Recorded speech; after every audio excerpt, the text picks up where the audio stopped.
Underfueling is another common mistake with endurance athletes and a common cause of injury. Nutrition is often an afterthought, but it plays a crucial role in performance, recovery, ability to focus, and energy. Many runners and triathletes fail to fuel their bodies adequately before, during, and after workouts, leading to sluggishness and subpar results. Not fueling properly before workouts means you won't be able to work as hard, so the session won't yield the best results. And exercising without proper fuel can elevate stress levels in the body. Additionally, you may start to use muscle mass for energy, which is something we want to avoid as muscle is crucial for strength, power, and overall health, and it's difficult to build.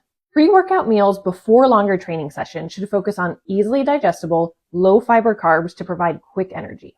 During a workout, carbs are also essential for energy and to protect muscle mass. If you haven't been taking many carbs when training, you'll notice a nice bump in energy when you start fueling your body correctly.